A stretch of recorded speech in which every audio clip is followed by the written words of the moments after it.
How's the paper this time? Good, bad? Good.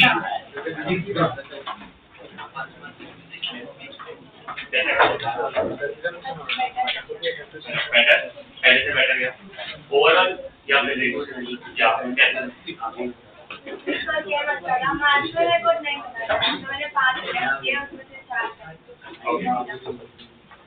Physics count किया या नहीं किया? कितने ने फिजिक्स का स्कोर काउंट किया? कितना है? 70 को। केमिस्ट्री? केमिस्ट्री में कम आ रहा है। ओके, और मैथ्स? और भी कम। 32-34। कितना हो रहा है टोटल इस बार? 160। 160। लास्ट टाइम कितना था? 174 समथिंग। ओके। तुम्हारा? Physics 76, maths 56, chemistry का counseling होगा? आंसर भी है। अच्छा, ओके। वो हमारा है। लास्ट टाइम से बेटर क्या? लास्ट टाइम से कितने और कितने किए? Physics 66, then chem में बहुत कम हो गया 35, ओके, and then maths में 20. ठीक है।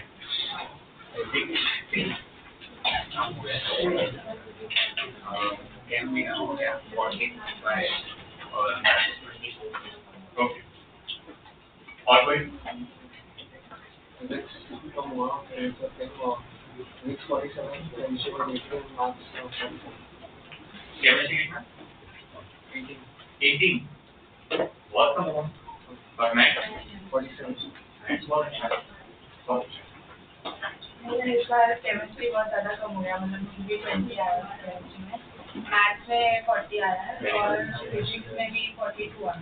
फिजिक्स की पढ़ाई कम हुआ। एनीवन है? काम नहीं कर रहे हो? काम तो करना है। यस। फिजिक्स 42, हाँ। Chemistry 44, maths 30। बैलेंस हो गया। गुड। यस, पर नहीं याद आप? आपका? मैथ्स 60 बहुत चीज। केमिस्ट्री 34 केमिस्ट्री थोड़ा कम इस बार अच्छा, लास्ट टाइम कितना है? 100 इस बार काफी। मैथ्स एक्चुअली में जनरली बहुत। यस, एनीवन है?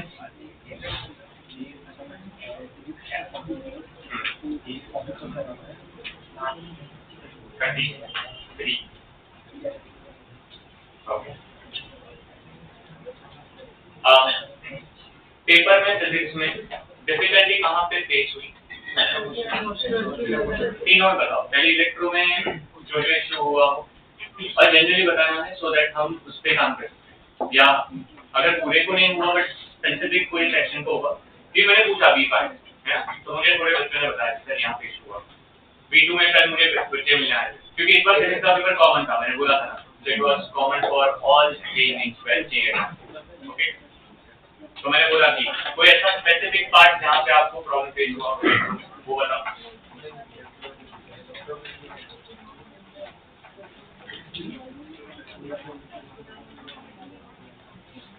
सेकंड, सर्कुलर इशू था। ओके, और तीसरा SOP था।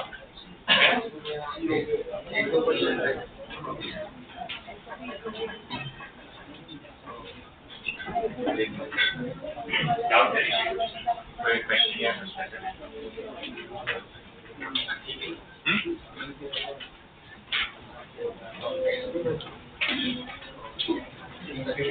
हाँ वो टाइम कंज्यूमिंग बहुत था बट आगे का तो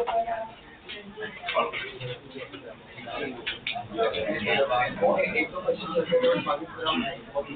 ओके मैंने कल B5 में चीज बोली है तो मैं आपको ही बता देता हूँ I'm going to take one test in B5 next week after the lecture जिस दिन आपके lecture 2 या 3 ही होंगे उस दिन पे 1 PM को I'm going to take उनका टेस्ट लेने वाला हूँ so I'm also thinking to keep your also if I will try to have on the same day if possible I will try and so that paper मैं दोनों का same बना पाऊँ the syllabus will be force-centric so electrostatics force plus friction and I will try my level best that all the questions will be new.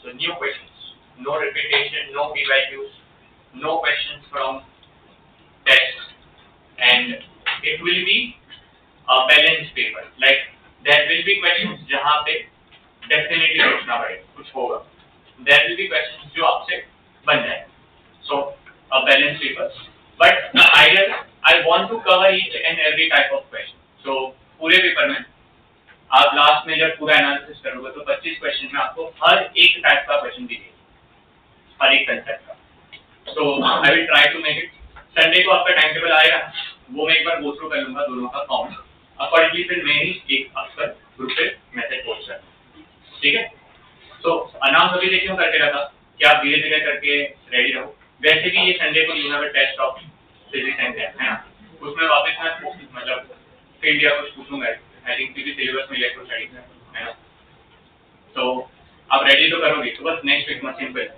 थोड़ा course एक बार वो through करना अच्छा फील्ड के बाद कोर्स करना इजी इसके लिए क्योंकि कोर्स में एक ही पार्ट है जो extra that is equilibrium of charge system technically and बाकी सब चीजें तो काइंड ऑफ सिमिलर है ओके सो याद रखिए नेक्स्ट वीक ये टेस्ट होगा ओके चल फिर आई थिंक और कुछ पूछना है सर जो प्रीवियस चैप्टर्स है जो बुक था वो उनका टेस्ट मतलब अगर आप अलग से दे रहे हो रिलेटेड पे बेटर क्या आप उन सबको इंक्लूड करो we can if you want हम ऐसा कुछ अलग से हम I can incorporate earlier chapter also कभी हुआ है मतलब वो फिर भूल जा रहा है और वो मतलब जैसे सर्कुलर में हुआ मैंने तो एग्जाम दिया पर मतलब उसमें बहुत कुछ भूल गए थे तो टाइम हो गया शायद आई एम नॉट श्योर बट मुझे कल दीपा वाले बोल रहे थे मैं अभी मोहित सर से कंफर्म करूंगा आज आपका इसके बाद कौन सा लेक्चर है और इसके बाद अभी 4 है अच्छा ठीक है मैं आपको एक काम करता हूँ मैं ट्राई करता हूँ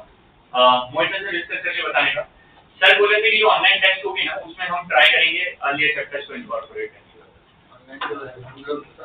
मीटिंग बोला था एक टेस्ट या फिर सारे प्रीवियस चैप्टर बट उन्होंने जैसे दिया था वो ज्यादा ऑनलाइन में ना प्रॉब्लम होता है कि मतलब जो सिमिलर टाइप ऑफ क्वेश्चन होता है या डिफिकल्ट टाइप के वैसे नहीं आता क्योंकि अभी जो इजियर वाले क्वेश्चन है वो तो हम लोग ऑलरेडी आ जाएंगे तो याद होगा पर जो जिसमें मल्टीपल कॉन्सेप्ट्स वगैरह वैसे वाले क्वेश्चन फिर ऑनलाइन में बहुत रेयरली आते हैं उनमें सारे ही मतलब ऐसा टाइप P/2 टाइप से ऐसे ही दिए थे जिसमें सारे डिफिकल्टी और सारे में टाइम लगे तो वैसे में मतलब रिवीजन भी ज्यादा बेटर होता है एक क्वेश्चन में दूसरे क्लास और क्वेश्चन का क्वालिटी मतलब बहुत बेटर है हाँ क्योंकि पेपर कैसा है हम जब बुक से बनाते हैं ना वो बेटर ही होता है समझा देखो तुम डेटाबेस से बनाओगे तो क्या होगा डेटाबेस तो लिमिटेड 2-3 बुक को कंपाइल करता है हम जनरली क्या करते हैं व्हेन हम मार्किंग से पेपर बनाते हैं ना तो हम क्या करते हैं कि हम सेट विद 4-5 बुक्स और इसमें 2-3 बुक ऐसे इनकॉर्पोरेट करते हैं जो आपने डेफिनेटली हम बताते नहीं है कि ये रेकमेंड करो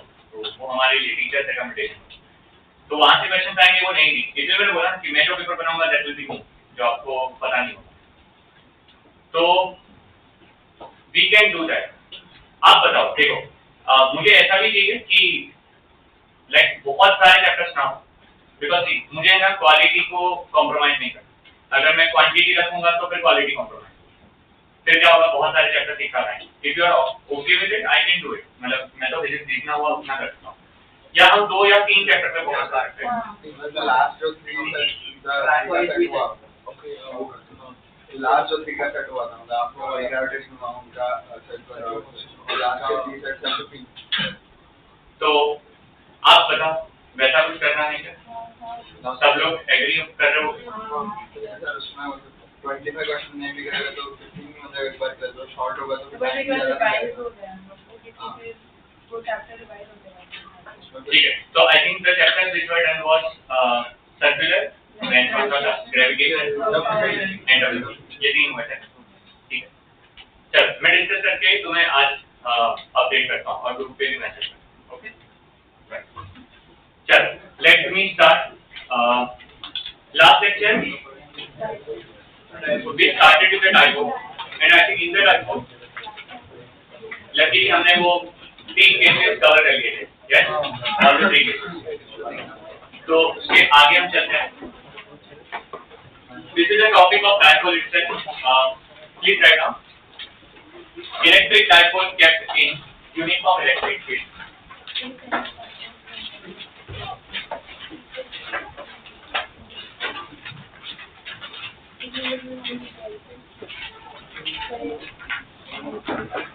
Please write down electric dipole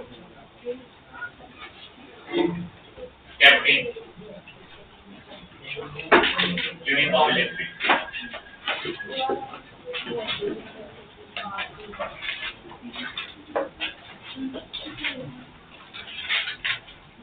Okay, now let's understand the concept and then you can write down। Consider करो कि आपके पास ठीक है एक यूनिफॉर्म फील्ड है जैसे दिखाया हुआ है और इस यूनिफॉर्म फील्ड में I have kept a dipole. Let's say at a certain angle. Okay, this is the angle. क्योंकि फील्ड ऐसी है तो बताओ लेफ्ट साइड कौन सा चार्ज होगा? ये साइड पे। ठीक है, सो this is a positively charge और यहाँ पे क्या होना चाहिए? Negative charge. कंसिडर करो यहाँ पे माइनस क्यू है चार्ज, यहाँ पे प्लस क्यू चार्ज है और आपकी जो फील्ड है वो यूनिफॉर्म है। Because the field is uniform तो इन दोनों चार्ज के ऊपर जो फोर्स लगेगा ठीक है that is also going to be the same. Yet plus q पे जो फोर्स लगेगा वो होगा राइट हैंड, माइनस क्यू पे जो फोर्स लगेगा वो होगा left hand. And this is F E and this is also F E. Let's consider this is the centre of the dipole. Okay, अब क्या आप एग्री करोगे कि अभी तक ये फोर्स और ये फोर्स सेम है ना? सो अगर मैं आपको क्वेश्चन ये पूछूं कि मान लो ऐसे मैंने पेन को रखा, मैं ऐसा उसको दोनों साइड से खींचा हॉरिजॉन्टली, तो क्या आप एग्री करोगे कि ये आगे या पीछे नहीं जा सकती? सही बात है। Why? Because the net force is zero. Because the net force is zero, and it is not only true for a particular orientation; it is true for all possible angles. अब कोई भी एंगल रखो, net force हमेशा हमेशा कितना होगा? Zero होगा। Do you agree? अगर ऐसा हो रहा है तो पहली चीज हम यहाँ से जो 100% बोल सकते हैं वो ये है, the net force acting on electric dipole kept in uniform electric field is zero. Are you able to understand this? जैसे ये फोर्स जीरो हुआ, पर एक दिक्कत है कि अब जब मैं ऑब्जेक्ट को ऐसा और ऐसा खींच रहा हूं तो उसकी वजह से यहाँ पे रोटेटिंग इफेक्ट स्टार्ट होगा। Are you able to understand this? Because अगर मेरे पास एक पैर हो और पैर में मैं अपवर्ड डायरेक्शन और डाउनवर्ड डायरेक्शन में फोर्स लगाऊं और ये पॉइंट को फिक्स कर दूं और मैं ऐसा करूं ताकि ये ओपन होना चाहिए। Yes or no? So this effect is going to be known as torque. सही? और ये जो टॉर्क है इसी को हम कपल बोलते हैं। तो टॉर्क का दूसरा नाम क्या होगा? कपल। सो अब क्या होगा? इसमें फोर्स जीरो है वो 100% श्योर है, पर अब सेकंड आता है कि because of the equal and opposite force, because of the equal and opposite force, now we are going to have a torque, जिसको मैंने क्या नाम दिया है? कपल, और इसका और एक नाम है moment of a force. Okay, और एक क्या नाम है? Moment of a force. Now the definition of torque या mainly couple is defined as the magnitude of one of the forces into perpendicular distance between them. So that's very important. So into perpendicular distance between them. So okay, so what is the perpendicular distance between them? तो सबसे पहले let's understand कि ये जो dipole है इन दोनों के बीच का डिस्टेंस सबको याद होगा वो 12 ये पर्टिकुलर एंगल कोई तो एंगल होगा let's say that angle is theta मैं काम करता हूं मैं यहां से परपेंडिकुलर ड्रॉप करता हूं इस लाइन से और इस लाइन को पीछे लेके जाता हूं आई थिंक यहां पे परपेंडिकुलर ड्रॉप होगा हम एक काम करते हैं सिंपल ABC नाम दे देते हैं ऐसे और ये एंगल को कितना ले लेते हैं थीटा ये एंगल ये जो डिस्टेंस है AB उसको क्या ले लेते हैं x so magnitude of one of the forces अगर हम बात करें तो मैं क्या इसको FE लिख सकता हूं into perpendicular distance between the two forces अगर मैं देखूं तो ये फोर्स एक ऐसा है ये फोर्स ऐसा है तो आई थिंक परपेंडिकुलर डिस्टेंस आपका 12 ही है आई होप आपको समझा होगा द डिस्टेंस इज टेक्निकली कितना AB और AB का वैल्यू कितना है x तो मैं यहां पे डाल दूंगा FE मल्टीप्लाई x ये आपका टॉर्क का मैग्नीट्यूड रहेगा इसी को कंटिन्यू करते हैं टॉर्क इज इक्वल टू आपको सबको पता है Fe मतलब electrostatic force is equal to Q into electric field because external field में रखा हुआ इनटू जब x करेंगे तो ये डेफिनेटली हो जाएगा 2l sin theta so torque हो जाएगा QE into 2l sin theta जिसको मैं प्रॉपर्ली लिखूं तो टॉर्क हो जाना चाहिए Q into 2l times E sin theta yes or and finally तुम्हें पता है Q into 2l कितना होता है T that is electric dipole moment so आपका टॉर्क का फॉर्मूला कितना हो जाएगा PG sin theta this is the magnitude of the torque और अगर मैं इसका वेक्टर फॉर्म लिखना चाहूँ तो क्या मैं इसको ऐसा लिख सकता हूँ it is P vector cross E vector is it okay बेटा So टॉर्क क्या हो जाएगा P vector cross E vector अच्छा वन इंपॉर्टेंट थिंग सर ये टॉर्क कब नहीं लगेगा मतलब यहाँ हर बार लगेगा कब नहीं लगेगा उसका आंसर बहुत सिंपल है टॉर्क जीरो करना है तो टॉर्क जीरो कब हो सकता है जब sine theta zero sine theta zero कब हो सकता है जब थीटा क्या हो जीरो या 180 I think that's obvious means if I keep the dipole like this is minus q and this is plus q तो plus q पे फोर्स लगेगा ऐसा minus q पे फोर्स लगेगा ऐसा I hope you understood torque अब लग ही नहीं सकता सही बात है तो अगर उसको ऐसा भी करे और इक्वल एंड ऑपोजिट है तो टॉर्क नहीं सकता सबको समझा 100% समझा ठीक है सो उस केस में आपका टॉर्क 0 है टॉर्क मैक्सिमम कब होगा ऑब्वियसली sin थीटा मैक्सिमम होगा तो थीटा कौन से पे मैक्सिमम होना चाहिए 90 ठीक है सो what is the outcome of this discussion when you keep electric dipole in uniform electric field देखो मैं डिस्कशन से यूनिफॉर्म इलेक्ट्रिक फील्ड कर रहा हूं अभी आगे जाके हम कौन सा चीज पढ़ने वाले हैं नॉन यूनिफॉर्म फील्ड बट अगर तुम यूनिफॉर्म इलेक्ट्रिक फील्ड में रखोगे तो क्या चीज जीरो होगी नेट फोर्स क्या होगा जीरो पर टॉर्क के बारे में क्या कमेंट करोगे will torque be always zero will torque be always non zero is the correct answer should be torque may or may not be so it will depend upon that अच्छा ठीक है third discussion भी लेते हैं मान लो कि तुमने अब है ना क्या किया है वापस से यूनिफॉर्म इलेक्ट्रिक फील्ड दिया ऐसा सेम टू सेम और तुमने इस बार जानबूझ के ठीक है जानबूझ के तुमने डायपोल को ऐसा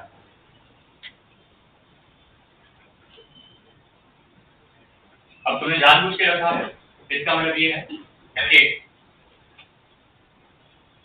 अब बताओ अब तो टॉर्क नहीं लगा सही बात है ना 100% श्योर है कि टॉर्क नहीं लगा अब what I am going to do समझना है क्या वैसे करोगे अब तो फोर्स भी जीरो और टॉर्क भी जीरो ये इसकी जो सिचुएशन है इसको हम स्टेबल इक्विलिब्रियम बोलेंगे ठीक है बिकॉज ये अपने आप तो मोशन में नहीं जाएगा कुछ भी नहीं करेगा पर मैं क्या कर रहा हूं पता है मैं बाहर से उसको थोड़ा सा ऐसा डिस्प्लेस कर रहा हूं ऊपर लेके छोड़ रहा हूं so I am going to apply external torque like this अगर मैंने ऐसे एक्सटर्नल टॉर्क अप्लाई किया तो क्या होगा जैसे मैंने एक्सटर्नल टॉर्क किया तो ये उसका सेंटर है आई think the dipole will go like this yes और तो ये आपका प्लस q आया और ये आपका माइनस है।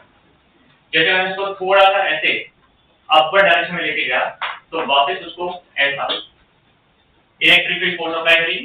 सो what is going to happen, ये ऐसा था, मैंने उसको ऐसा करा और छोड़ दिया, तो अब ये और ये उसको खींचेगा और उसको ऐसे वापस करने का ट्राई करेगा क्योंकि उसको इक्विलिब्रियम मिला, समझा? तो ऐसे किया तो इलेक्ट्रिक फील्ड उसको ऐसे लेके आएगी, जब वो मीन पोजीशन से पास होगा तो रुक जाना चाहिए, पर रुकेगा नहीं। क्यों रुकेगा नहीं?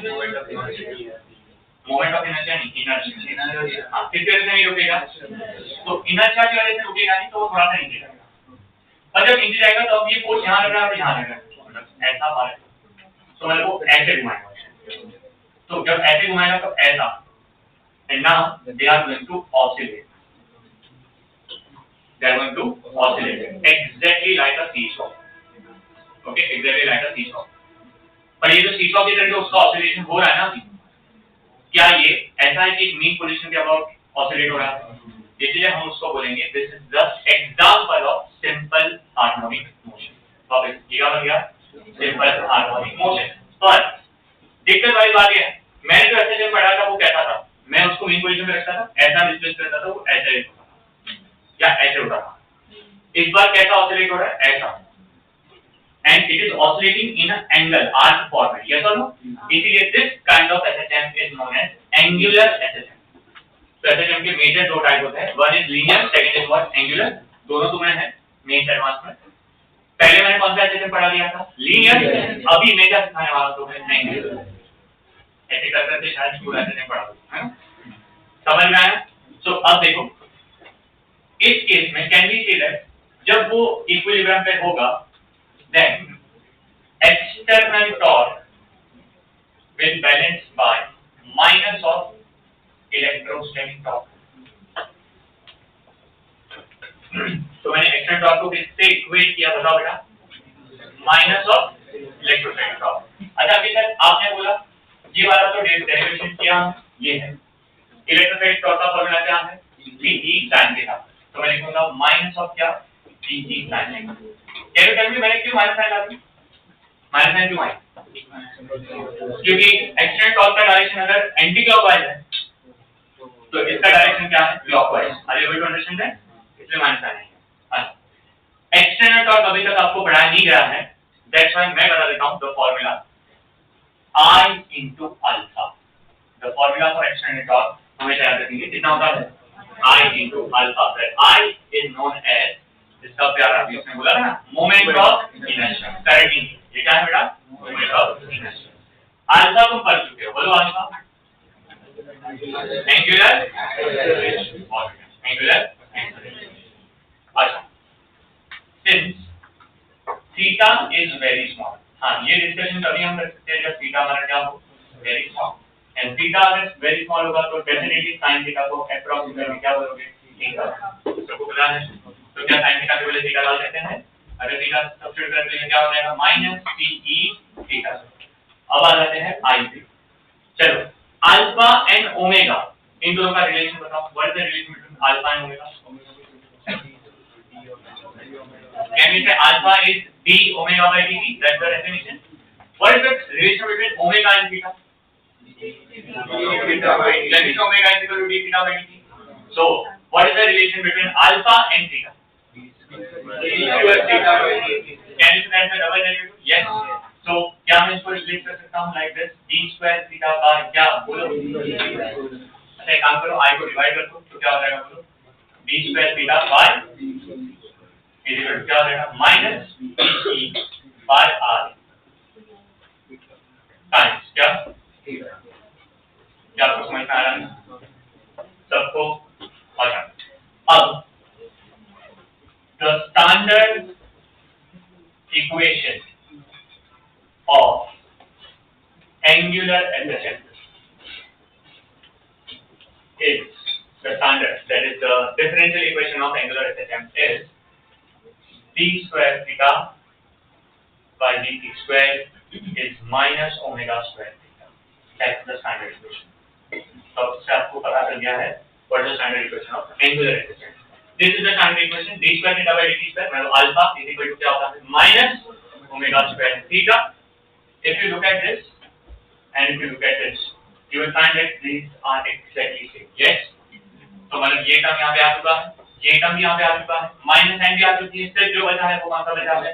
ओमेगा स्क्वायर, जिसको हम किसके साथ इक्वेट कर सकते हैं? TE by I.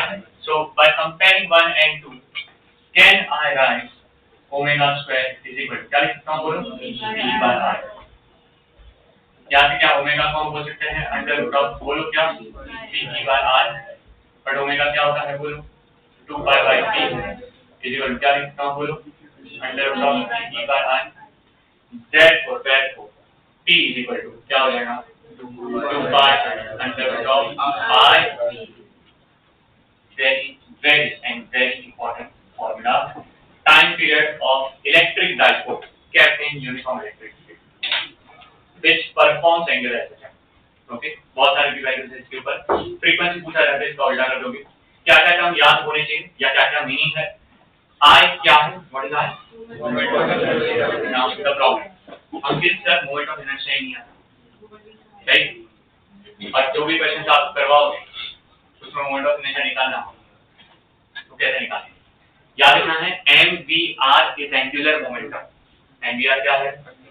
Moment of inertia होता है mr². क्या होता है? पर वो तो एक डेफिनेशन है, एक पॉइंट मास का moment of inertia about the centre of rotation is mr². पर क्या आपने सीईओ में बहुत सारे शिफ्ट पढ़े? क्या इलेक्ट्रिक में बहुत सारे शिफ्ट पढ़े? वैसे मोमेंट ऑफ इनर्शिया में कुछ ज्यादा नहीं, 15-16 शिफ्ट ही पढ़े. और उसमें भी जो शिफ्ट पढ़ाएंगे वो एक point of axis of rotation पे होगा. पर if I change axis of rotation then moment of inertia will change. तो आपको वो निकालना भी आना चाहिए. कुछ समझा? So moment of inertia is not easy task, क्योंकि उसका क्वेश्चन कहीं ना कहीं इनकॉर्पोरेट हो ही जाएगा. तो मैं बेसिक क्वेश्चन करा दूंगा कैसे करना है, पर जो एकदम टफ वाला क्वेश्चन है वो तुमसे कब बनेंगे पता है? जब तुम्हें क्या आना चाहिए, रोटेशनल का क्या मोमेंट ऑफ इनर्शिया, किस कौन से एक्सिस के अबाउट कैसे फाइंड करना है. सो क्लियर है? Okay. So I is moment of inertia. What is P? Electric dipole moment. Yes. And what is ई?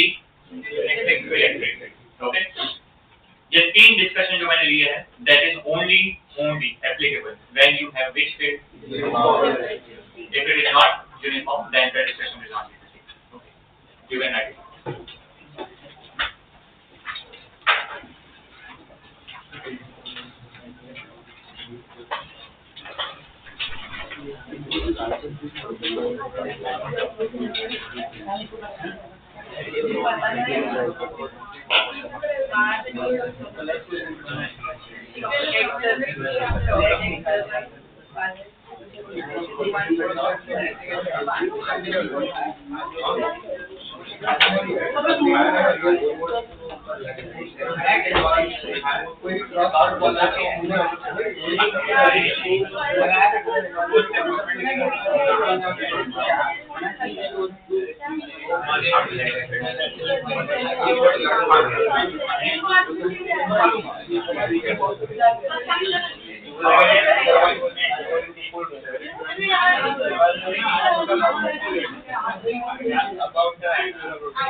हो गया सबका?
I think हो जाना चाहिए अभी तक. Okay. So in short हमने अभी तक जो डायपोल कवर किया है उसमें क्या क्या चीजें पढ़ी. सबसे पहले हमने पढ़ा डायपोल क्या होता है, डायपोल मोमेंट क्या होता है, फील्ड क्या होती है डायपोल की वजह से, उसके 3 केसेस पढ़े और डायपोल को फील्ड में रखा दूसरे की तो उस पर क्या इफेक्ट होगा. this is the part 1 as per NCERT we have covered and completed. Okay, but the dipole का sequel आपको next part में मिलेगा, ठीक है? तो यहाँ पे मैं dipole को end करता हूँ।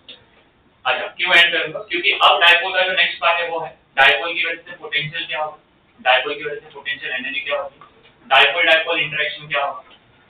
ये सब पढ़ने के लिए तुम्हें पहले पोटेंशियल पढ़ना पड़ेगा और क्या पढ़ना पड़ेगा, पोटेंशियल। इसलिए एनसीईआरटी में क्या किया पता है, डायपोल इतना ही दिया है चैप्टर 1 में और चैप्टर 2 में से रिमेनिंग डायपोल मैं भी वैसे ही करवाता हूँ फिर, सो दैट तुम्हें भी फ्लो बता रहा है। और ये सारा पार्ट आपको बोर्ड में नहीं है, बट डायपोल का सेकंड पार्ट पूरा बोर्ड में है। So I thought this time I will change my pattern, ये मैं कभी इनकॉर्पोरेट करूंगा इसके बाद वाले टॉपिक। ओके, एक छोटा सा पार्ट है जो अभी मैं करवा स्पेसिफिकली फॉर एडवांस, ये मेंस में नहीं आया तो वो बताता हूँ। सो हेडिंग दे दो, again it's a part of dipole only. नाम है distributed dipole, distributed dipole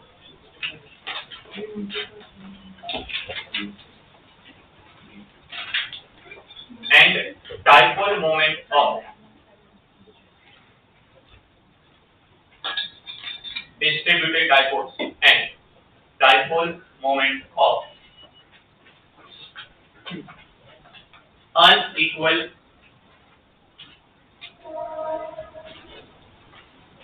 dipole moment of unequal charge distribution.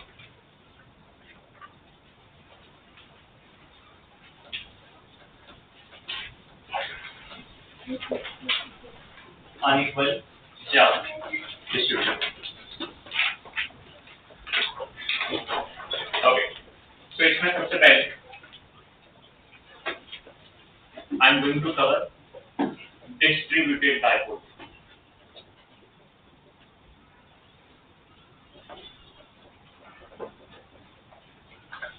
Okay, the first part is distributed dipole. This part is actually I have covered, but in the different format. बताऊँ समझ में आएगा। मान लो कि मेरे पास अब है एक सेमी सर्कुलर आर्क है जिसपे मैंने plus Q charge uniformly distribute किया। तो इससे कौन सा चार्ज डिस्ट्रीब्यूट हुआ, plus Q. This is the centre of the semi circular arc और सेंटर पे I have kept the charge minus q. What is the dipole moment of the system? अच्छा, क्या मैंने आपको ऐसा क्वेश्चन करवाया जहाँ पे जैसे डायपोल दिखा के मैंने आपको ट्राइंगल पे चार्ज रख दिए थे, याद है? The question like this. मैंने बोला कि लेट्स से यहाँ पे -2q है, यहाँ पे q है और यहाँ पे q है। तो मैंने आपको सिखाया कि -2q को ब्रेक करेंगे, सिखा रहे हैं? इसका एडिशन का टोटल आंसर 0 आ रहा है ना, तो तब तक ये distributed dipole. Distributed dipole means कि तुम अगर टोटल करके सिस्टम का चार्ज 0 कर पा रहे हो तो तुम यहाँ पे डेफिनेटली चार्ज को स्प्लिट करके डायपोल निकाल पा रहे हो। इस सिनेरियो में भी अगर तुम चार्ज को ऐड करो तो अभी भी 0 ही है। So again this is the classic case of distributed dipole, but the only problem is this time the charges are not one charge. Like मतलब एक पॉइंट चार्ज है, दूसरा नहीं। Are you able to understand that? तो तुम्हें automatic दिमाग में बत्ती तो डल जानी चाहिए कि मैं क्या करने वाला हूँ। अब उतने तो स्मार्ट वही है ना कि we should consider what the small element. Small element के लिए क्या करेंगे? Let's consider करो। यहाँ पे एक छोटा सा एलिमेंट पकड़ लो, ऐसा वाला जो प्लस है और इसको यहाँ पे ज्वाइन कर लो, ऐसा। याद होगा आपको? इसको हम अज्यूम करेंगे कि इस पे जो चार्ज है वो प्लस डी क्यू, और मैं क्या करूँगा, माइनस क्यू को स्प्लिट करूंगा छोटे छोटे पार्ट, जैसे उसमें किया था वैसे माइनस डी क्यू को कौन से पार्ट में स्प्लिट करेंगे, minus D Q minus D Q minus D Q. I you able to understand that? तो माइनस क्यू का एक छोटा सा अपन यहाँ पे रखेंगे जिसको हम क्या बोलेंगे, minus D Q. And now you will appreciate minus D Q plus D Q will create one dipole. अरे समझा? तो डेफिनेटली ये आपके पास जो एंगल होगा this particular angle that is going to be D theta. Are you able to understand this? And last but not least, अब तुम theta क्या लेते हो उसके ऊपर पूरा डिपेंड करता है। सो अगर मैं गलती से ये थीटा ले लेता हूं, if I take this theta, तो मैं बताऊंगा लिमिट क्या होगी, और अगर तुम ये थीटा लो तो लिमिट क्या होगी। अरे कुछ समझा? ओके सर, अब क्या करना चाहिए सर? सो सबसे पहले माइनस dq और प्लस dq है, तो आपका डायपोल मोमेंट इस डायरेक्शन में है, हाँ या ना? कौन से डायरेक्शन में? ऐसा। तो अगर ऐसा है तो डेफिनेटली मुझे इस डायरेक्शन में एक डायपोल मोमेंट dp वेक्टर लिखना चाहिए। बाय द वे dp का फॉर्मूला क्या होगा sir? Magnitude of one of the charge, yes क्या लिखो बोलो? dq multiply by the distance between them, r। Excellent. So क्या dp की वैल्यू dq into r होगी? अच्छा, बट हमें सर यहाँ पे भी है वो एंगल थीटा, सो मुझे dp को रिजॉल्व करना पड़ेगा। सो dp का ये वाला कंपोनेंट कौन सा होगा बेटा? dp बोलो कौन सा? cos theta. तो ये वाला कंपोनेंट कौन सा होगा? dp sin theta. सबको समझा है? पर क्या वैल्यू करोगे? इसका सामने मिरर इमेज होगा, उसका भी कंपोनेंट करेंगे तो dp cos थीटा होगा, और इसका कौन सा होगा? dp sin theta. अरे समझ में आ रहा है? या नहीं समझ में आ रहा है? अरे समझ में आ रहा है? मतलब मुझे सारे dp cos थीटा को ऐड करना पड़ेगा, सही बात है? So if I want to have p, then I should integrate entire क्या dp cos theta, पूरा का पूरा मुझे dp cos theta को इंटीग्रेट करना है। कुछ समझा? अगर तुम dp cos theta को इंटीग्रेट करना चाहते हो तो लिमिट चाहिए, चाहिए ना? तो limit, now this is very essential, ये लिमिट में ही लोग चाहिए। लिमिट क्या आनी चाहिए? तो सबसे पहले समझना है ये वर्टिकल लाइन है ना, तुम बेसिकली यहाँ से यहाँ तक इंटीग्रेट करोगे, यस बोलो। तो ये तुम्हारा रेफरेंस है, समझना, ये तुम्हारा क्या है? रेफरेंस। तुम यहाँ से यहाँ पे जाओगे, इसलिए integration should be minus pi by 2 two plus pi by 2। So the limit should be minus pi by 2 से कहाँ तक आएगा? Plus pi by 2। मैं ऑप्शन भी दे रहा हूँ, तीन ऑप्शन है यहाँ पे। पहला क्या लिख सकते हो? माइनस पाई बाई 2 से कहाँ तक? Plus pi by 2। तुम्हें सिंप्लीफाई करना है, मैं सिंप्लीफाई कर देता हूँ। सर तुमने ऐसा बोला ना ये दोनों को ऐड कर दो, तो वहाँ पे 2 dp cos थीटा आएगा ना? अगर तुम्हें वैसा करना है तो सिंपल करो, तुम लिखो यहाँ पे 2 dp cos थीटा, देन फिर इंटीग्रेशन 0 से पाई बाई 2 लिखो। फिर क्या लिखो? क्योंकि जब तुम दो बार कर रहे हो तो टेक्निकल तुम इसका भी कर रहे हो एक साथ साथ, तो 2 टाइम्स कर ही दिया ना तुमने, तो इसको फिर कंसीडर ही मत करो, फिर डायरेक्टली 0 से पाई बाई 2 लिखो। अरे समझा? तीसरा भी कर देता हूँ। तीसरा सर ये थीटा मुझे नहीं समझ में आता, I don't like this. Okay, ये निकाल दो sir, this is good. If you take this, कोई दिक्कत नहीं, it will be 0 से पास, very good. It will be, पर हाँ उसमें क्यों ऐसी होगा? अगर ये थीटा है तो ये वाला कंपोनेंट क्या आएगा? अरे क्या आएगा? और ये वाला कंपोनेंट क्या आएगा? तो बस उसमें ध्यान देना है कि cos जो होगा वो कैंसिल होगा, sin ऐड होगा। अरे समझा? तीनों से आंसर सेम ही आने वाला है, आप ट्राई करके देखो, ठीक है? घर पे जाके करो, बाकी तो दे दो। अभी मैं एक पे कंटिन्यू करता हूँ। माइनस पाई बाई 2 में क्या लिखा मैंने? पाई बाई 2 सब्स्टिट्यूशन करेंगे, मैं इसको 2 टाइम्स लिख देता हूँ 0 से pi by 2 for simplicity. dp के बजाय क्या सब्स्टिट्यूट कर सकते हैं बोलो? dq इनटू क्या बोलो? r, फिर क्या? cos थीटा, ये भी चलेगा। आगे जाओ, कंटिन्यू करो। p = 2 इनटू r इंटीग्रेशन क्या होगा? 0 से पाई बाई 2। क्या लिखा था मैंने? dq के बजाय क्या डाल सकते हो? r d थीटा लिखा था, तो सब्स्टिट्यूट करो r d थीटा इनटू क्या? cos theta. समझा नहीं समझा? कोई डाउट है तो पूछ लो। अरे क्लियर है? अगर हाँ यस सर, इसके साथ सिर्फ ये थोड़ी आएगा, इसके साथ लैम्डा भी आना चाहिए, तो दिस इनटू क्या करना पड़ेगा? लैम्डा। वो लैम्डा क्या है वो अभी हम देखेंगे, ठीक है? सो dq = lambda r d theta into cos theta, सही है? Lambda r d theta into क्या हो जाएगा? cos theta. चलो क्या चीज है जो कांस्टेंट है जिसको बाहर निकाल सकते हो? सो लैम्डा r बाहर निकाल दो तो 2 लैम्डा क्या? r²। क्या बचा अभी? Semi integrate cos theta, integrate cos theta का इंटीग्रेशन क्या हो जाएगा? माइनस नहीं आएगा, फिर sin थीटा क्या आएगा? sin थीटा पाई बाई 2 से इंटीग्रेशन नहीं। क्या एक साथ 1 हो जाएगा, इसको शिफ्ट करो, आंसर क्या हो जाएगा 2 लैम्डा r स्क्वायर। पर आंसर लैम्डा के में चलेगा ही नहीं, क्यों नहीं चलेगा, क्योंकि तुम्हारा जो dq है ना, टोटल चार्ज तुम्हें क्यों दिया है ना, q चार्ज कितने पे डिस्ट्रीब्यूटेड है, इसके सर्कमफरेंस पे, पर पूरा सर्कमफरेंस है हाफ सर्कमफरेंस, तो इसलिए लैम्डा को क्या सब्स्टिट्यूट करना चाहिए 2r square into total charge upon total length, पर टोटल लेंथ कितना है पाया, क्या एक r और एक r कैंसिल हुआ, छोड़ने में final answer 2qr by pi हो गया। This is the answer of your क्या डिस्ट्रीब्यूटेड डायगोनल इस सिचुएशन का ये answer 2qr by pi, right.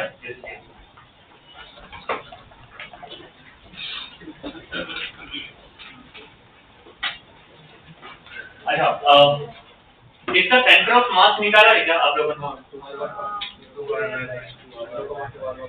Plus m और सेंटर का माइनस m निकाला, क्या आंसर आया,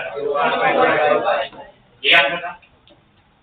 तो टेक्निकली हम बताएं क्या कर रहे हैं, 2qr बाय पाई है ना, तो तुम इसमें अगर स्मार्टली पे करोगे तो इसको हम करना क्या है, this is q into 2r by pi, जैसा हम क्या centre of mass of the body हो जाता है, तो क्या मैं ऐसा अज्यूम कर सकता हूँ, देखो हमारे पास ये ऐसा है, ये प्लस q है यहाँ पे, जैसा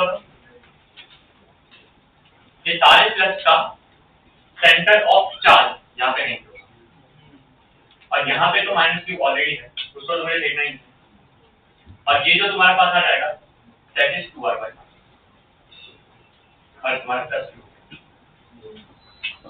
So what is the dipole moment? बाकी सब कुछ छोड़ दो, minus 2 plus q, magnitude of one of the charge into the distributed length, which is 2r by pi, so that's the मतलब if you know center of mass तो तुम उसके साथ रिलेट कर पाओगे।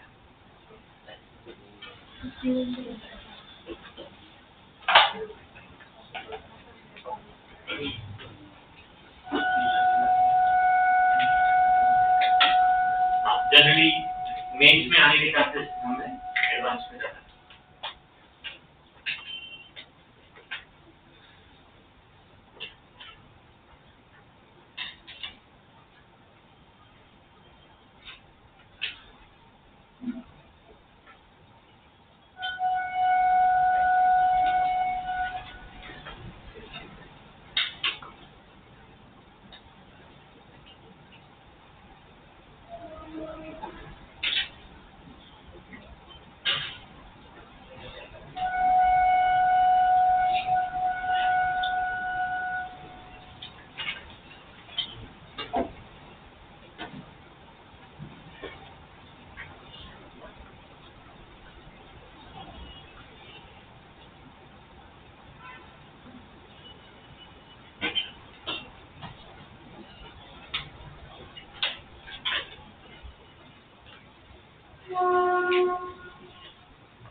Okay,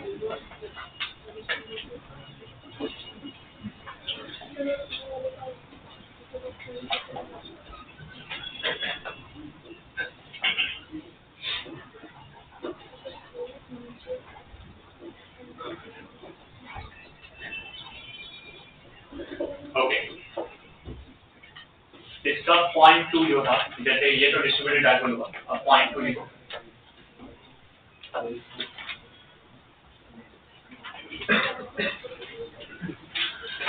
If two charges are unequal, if two charges are unequal but opposite, if two charges are unequal but opposite, then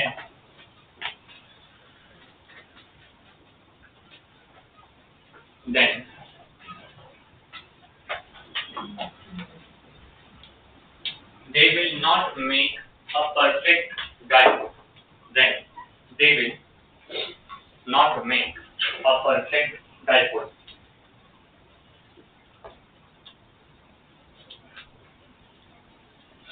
Rather, they will not make a perfect dipole. Rather, it will be combination of. Rather, it will be combination of monopole and dipole.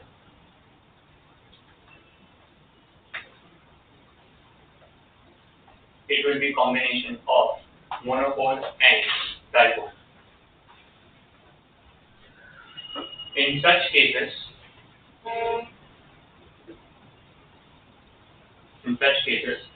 dipole moment can be found out. In such cases, dipole moment can be found out using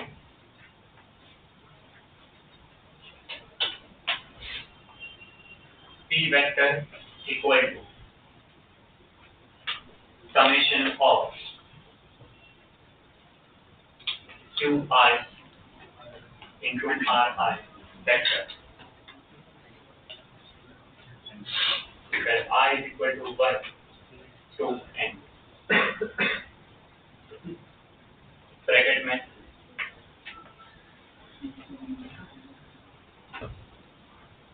we can take origin anywhere.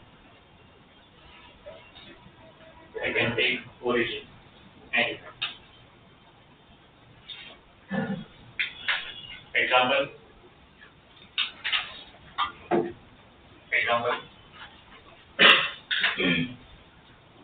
Q1 is -3 nanocoulomb.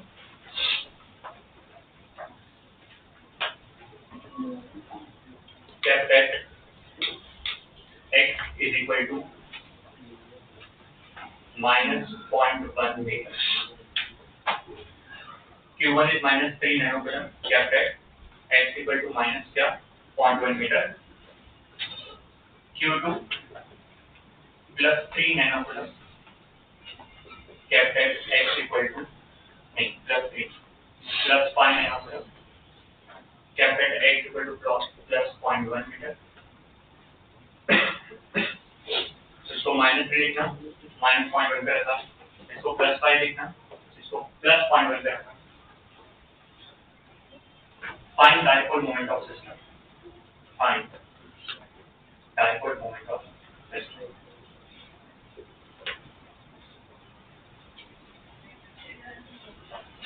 अच्छा, ये वाला topic मतलब मैंने last year introduce किया था, क्योंकि ये generally कोई भी बुक में नहीं, नॉट अ सिंगल बुक. तो लास्ट ईयर हम लोग का जो डिस्कशन चला रहा था इसमें, तो अनिल सर ने बताया था कि सर ये भी आप कवर कर लेना एक बार, क्योंकि ये कभी आ नहीं सकता, पर कैसा है कि बहुत सिंपल चीज है, अगर ये आना नहीं कोई बच्चे नहीं है हार्डली के पास, तो फंडा बहुत सिंपल है. अगर आप ध्यान से देखोगे ना तो ये -3 और +5 ये तो ऐड करोगे तो आंसर 0 नहीं होना है ना.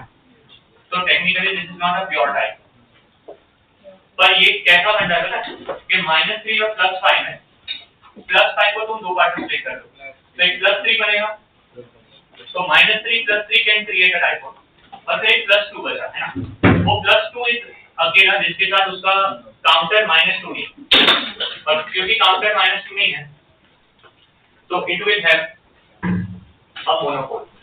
इसलिए मैंने लिखवाया it is the combination of two things. क्या क्या लिखवाया मैंने आपको, डाइपोल प्लस मोनोपोल, सब कुछ समझा।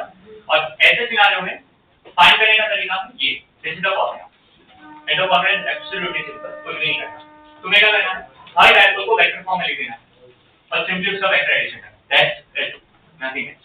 और ओरिजिन कहां से कंसीडर करना वो भी मैंने बहुत सिंपल कर दिया, we can take origin anywhere, तुम्हारे कन्वीनियंस के हिसाब से। मैनी ऑफ टाइम्स क्वेश्चन में प्रोवाइड करा जाएगा, बट अगर क्वेश्चन में प्रोवाइड ना करे तो फर्स्ट द सिंपलेस्ट जहां ओरिजिन होता है मतलब 0,0 वहीं रखो। मैनी ऑफ टाइम्स अगर बहुत सारे चार्ज हुए तो एक पर्टिकुलर चार्ज को ओरिजिन ले लो, वहां से सब चीजों को मेजर करो, समझा नहीं सकता। इस केस में तो आई थिंक जहां पे ओरिजिन वहीं पे रखते हैं, तो क्या मैं बोल सकता हूं कि पहला जो है ना P1 वेक्टर, मुझे अगर इसको लिखना हो तो क्या लिखना चाहिए, I should write -3 into 10⁻⁹ into कहाँ बैठा गया है तो -0.1, बराबर ना, तो technically this is going to be -0.1 I है। तो इसका आंसर सिंपली कितना हो जाएगा, अगर मैं बोल तो -1 क्या होगा 10, 10 से 3 into 10⁻⁻10 आई है, ये मेरा P1 वेक्टर हो गया।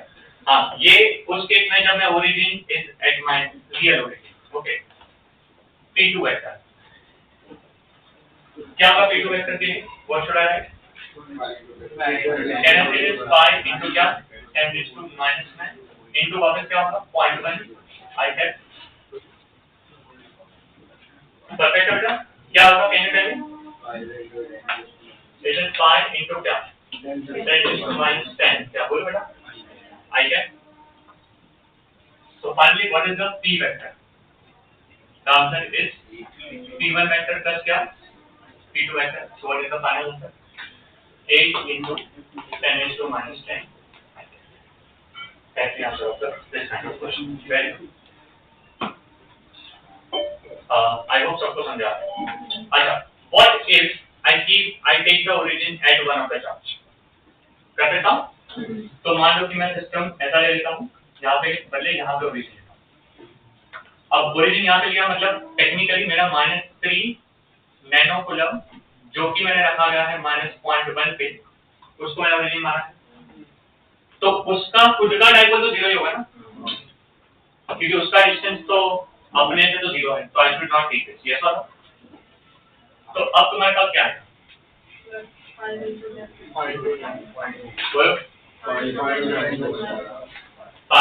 और ये कितना आ जाएगा तुम्हारा 0.2, this is going to be 0.2 आएगा। तो उस केस में क्या करोगे, आंसर क्या आना चाहिए, किस तरह से लिखना चाहिए,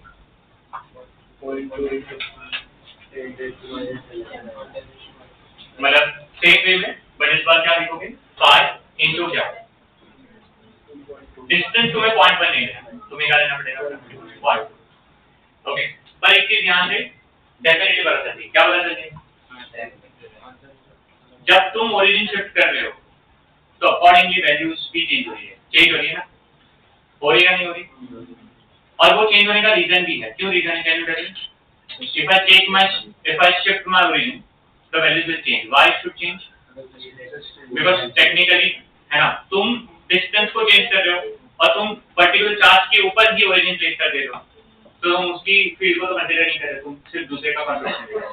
तो यहाँ पे याद रखना है कि कन्वीनियंस लेना है हमेशा, क्योंकि इसके जो क्वेश्चन आते हैं, ये तो मैंने बहुत सिंपलीफाइड क्वेश्चन दिया था, इसके जब भी इनकेस क्वेश्चन आया तो उसमें वो कैसे देंगे पता है, कोऑर्डिनेट देंगे, लाइक 1,2,5 3,7,1 ऐसा।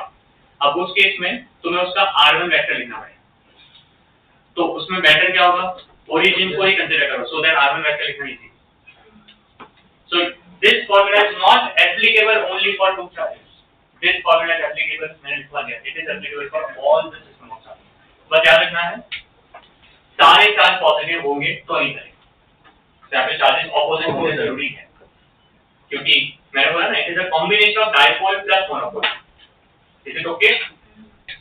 क्वेश्चन ओरिएंटेड नहीं है तो आंसर दिया जाएगा। नहीं, इसीलिए जैसे मैंने अभी बताया बेटा, वो स्पेसिफाई करेंगे डेविड specific. Okay, you take the origin at the regular, या कुछ ऐसा स्पेसिफाई करा, या you consider the origin at human charge.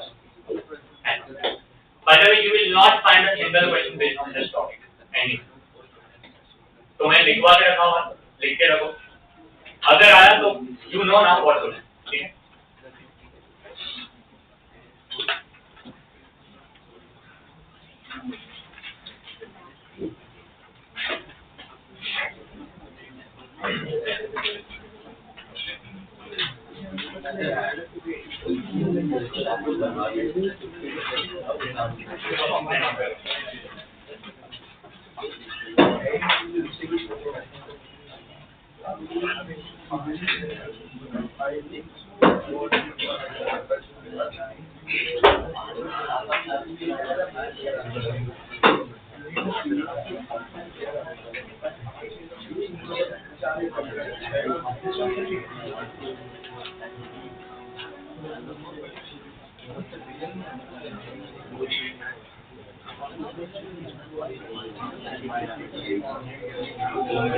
Okay.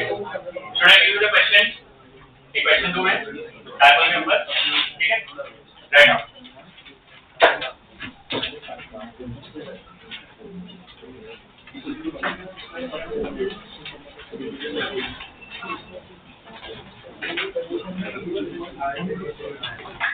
a point charge capital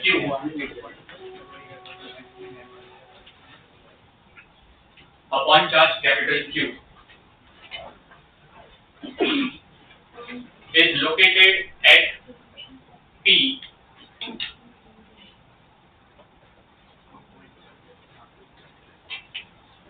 a point charge capital Q is located at P as shown in the figure.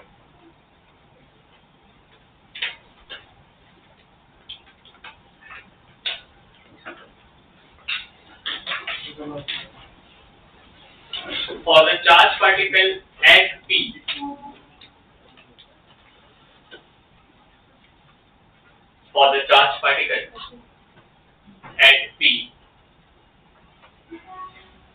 not to experience any net force,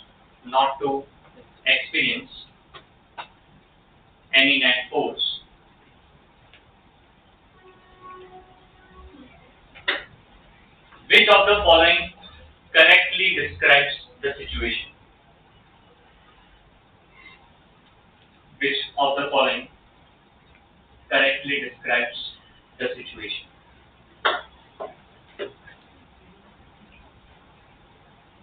Okay. By the way, diagram दिया, पहले diagram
ये question पूछा था उन्होंने 2025 में और सब ने पढ़ लें। पहले तो ऑप्शन ही कुछ उनको समझ में नहीं आया क्या लिखा, ये कौन सा टाइप क्या है। इसका मतलब था कि इसका रेशियो अप्रॉक्सीमेटली 20 है, दैट वाज, तो लग रहा था -20 है क्या है, बट आई थिंक ये माइनस नहीं है। वो उन्होंने ऐसा भी तस्दीक ही नहीं लिया कि इसके नीचे में इक्वल डालना है ना, ये बार कुछ स्मार्ट लेकर के पता नहीं उनको क्या ही करना है। अच्छा मैं क्लैरिटी दे देता हूँ। पी पॉइंट जो है ना इस डायपोल के इक्वेटर पे और पी पॉइंट जो है इस डायपोल के एक्स पे। एंड क्वेश्चन क्या पूछ रहा है, पी पॉइंट पे जो चार्ज है उस पे नेट फोर्स नहीं लगता। सो नेट फोर्स कब नहीं लगेगा, जब दोनों की वजह से जो फील्ड हो वो सेम हो, इक्वल एंड ऑफ द कैसे होंगे ऑपोजिट। नाउ तुम लोग मुझे थोड़ा गाइड करोगे। पहले तो इस पे और इस पे दोनों पे तुम डायपोल मोमेंट का डायरेक्शन बताओ। चलो what is the direction of dipole moment here?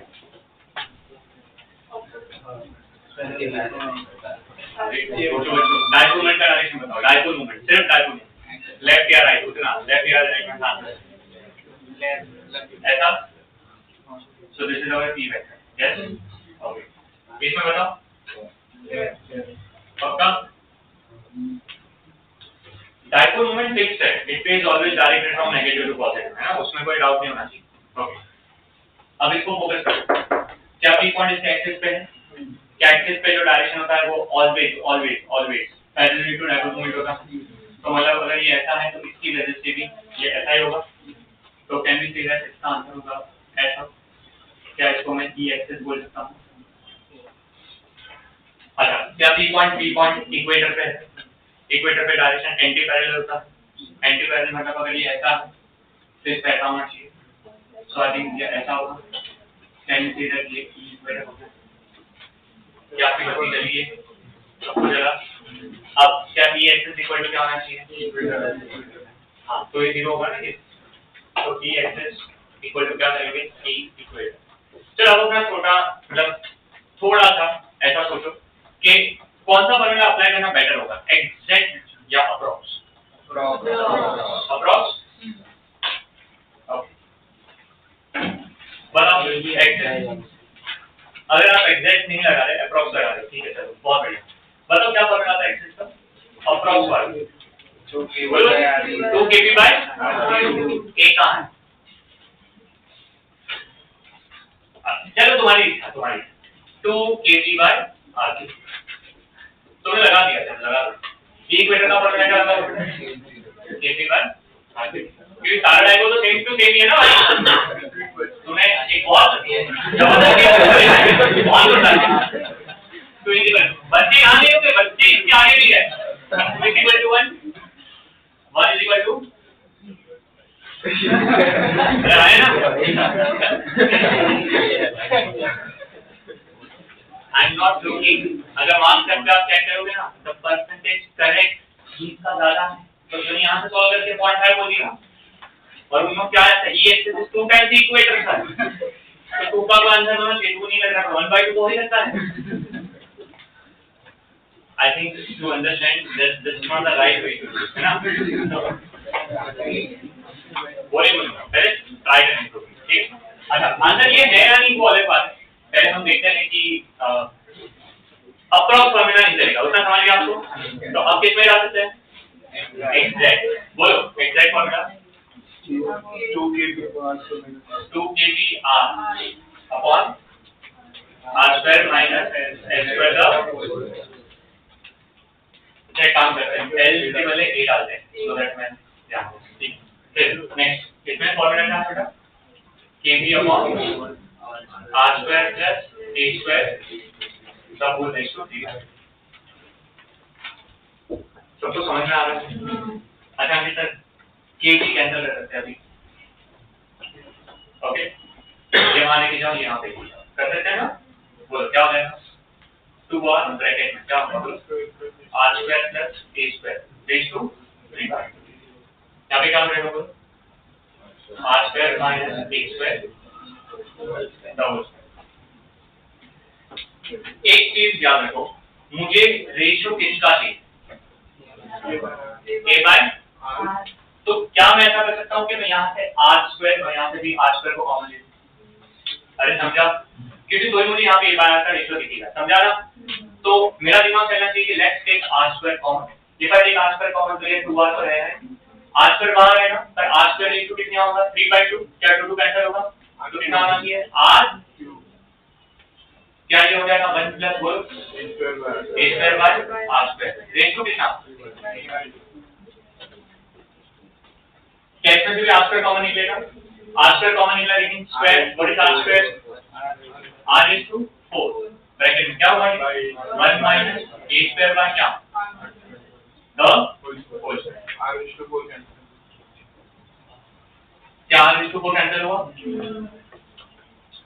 Yes, क्या a बाय r को हमको रेशियो नाम दे, लेट्स से x बोल दे, तो क्या इसको बोल सकते हैं, इट इज 1 प्लस क्या बोल सकते हैं x स्क्वायर रेस टू क्या शुड बी इक्वल क्या होना चाहिए 1 माइनस 2x, 1 माइनस क्या x स्क्वायर का, ओके। अब एक चीज समझो, बच्चे यहाँ तक जो स्मार्ट है ना वो पहुंचे यहाँ तक, वो पहुंचे, फिर अटके, क्योंकि वो इसको अब सॉल्व करने लगे, उनको मैथ्स क्योंकि अब ईगो पे आ गया, ये मेरे से क्यों सॉल्व है, तो यहाँ पे सॉल्व करने और करेगा उनको नहीं समझ में आ रहा कि यहाँ पे पावर कितनी चल रही है, यहाँ पे क्या चल रहा है स्क्वायर प्लस यहाँ पे प्लस है, यहाँ पे माइनस है, this is not easy to solve, yes और नो, एक्चुअली वो चाहते भी नहीं कि तुम सॉल्व करो, वो चाहते थे कि तुम डायरेक्टली ऑप्शन डाल के चेक करो कि कहीं पे थोड़ा बहुत इक्वल हो रहा है नहीं, तो 20 और 10 बड़े नंबर है ना, तो पहले छोटे नंबर से ट्राई करेंगे, समझ में आया, तो लेट्स से मैंने 3 से ट्राई किया, तो पहले 3 से ट्राई करो, क्या होगा 2 ब्रैकेट में 1 प्लस 3 का स्क्वायर रेस टू कितना है 3/2, ये लेफ्ट है, यहाँ पे 3 का स्क्वायर 9, 1 माइनस 9 कितना हो जाएगा -8, ये रफली 64 का, ये तो नो यहाँ पे आ रहा है, ये 10 है, क्या ये 10 रेस टू 3/2 हुआ, 10 रेस टू 3/2 is 10√10, समझा नहीं समझा, क्या रफली ये 20√10 हुआ, √10 को पाई लेते हैं, क्या 20 into पाई होगा, पाई होता है 3.12, अप्रॉक्सीमेटली करोगे तो 60 के ऊपर चला जाएगा, क्या ये भी 60 के ऊपर है, हाँ, तो ऑप्शन सी इज राइट, बाकी तुम चेक कर सकते हो, मैं नहीं, so that was the question and trust me very less, मतलब अभी भी तुम देखोगे, जैसे मेरे पास एक बुक है, इसमें बुक में क्या दिया है, नो सॉल्यूशन एग्जिस्ट, इस बुक में दिया है, बहुत सारी पीवाई की बुक ने भी इसका आंसर क्या दिया, नो सॉल्यूशन एग्जिस्ट, क्योंकि इसके बाद वो लोग ने भी बोला है कि सॉल्वेबल नहीं, but I think you know solvable नहीं है, बट एनडीए ने आंसर दिया है, और क्या दिया है, ये बात एक वर्ड मुझे याद है, there were very few educators उस टाइम पे जो ये सॉल्व करे थे, क्योंकि उनको समझ में आ गया था ये क्वेश्चन पूरा सॉल्व करने वाला था ही, वो चाहते भी नहीं थे, वो अप्रॉक्स वैल्यू निकालना चाहते हैं, तो ऑप्शन डाल के चेक करना है, समझ गया सबको, लिखो ये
किसी को आंसर है डायगोनल मोमेंट क्यों नेगेटिव टू पॉजिटिव होता है?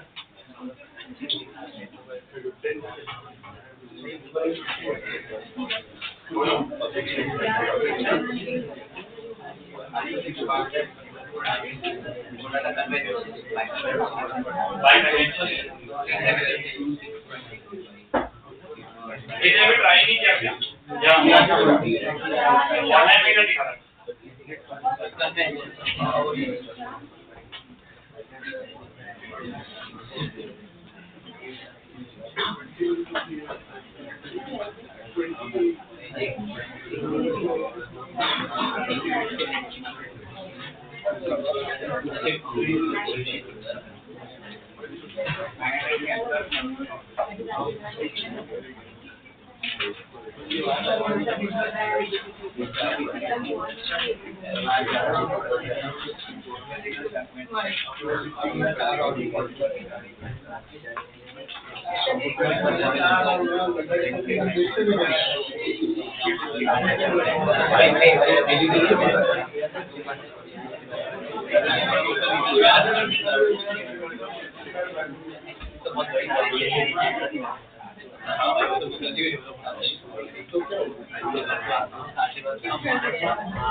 ये क्वेश्चन ट्राई करके आना next lecture I am starting with the last part of the chapter that is flux उसके बाद चैप्टर 1 का इलेक्ट्रोफाइल्स ओके तो फ्लक्स चालू हो जाएगा नेक्स्ट लेक्चर में electric flux Gauss theorem and application of Gauss theorem okay that is the last और उसका मैं बता देता हूं आपको बाय द वे आंसर सिर्फ एक लाइन में दे देता हूं बार मैग्नेट में North pole और South pole होगा the field line starts from North pole and ends on South pole and inside the bar magnet is from South pole so we created a system called as magnetic dipole moment जिसका direction था same as the magnetic field inside the bar magnet so magnetic dipole moment is same as south to north है ना और उसका definition दिया था pole strength into the distance between them और ये चीज को रेप्लिकेट करने के लिए वो इलेक्ट्रिक डायपोल में चले गए और इलेक्ट्रिक डायपोल में m को रिप्लेस कर दिया p से स्मॉल m को रिप्लेस कर दिया p और 2l को 2l फिर सारी चीज सेम टू सेम रखनी थी इसीलिए उन्होंने नॉर्थ पोल को पॉजिटिव चार्ज मान दिया, साउथ पोल को नेगेटिव चार्ज मान दिया। सो डायरेक्शन क्या बन गया, south. Okay, just is explanation. इतना है मैथमेटिकल और एक्सप्लेनेशन, पर वो थोड़ा कॉम्प्लिकेटेड है। I think that is not required. I think this is the way you can समझा। चल नेक्स्ट बाय।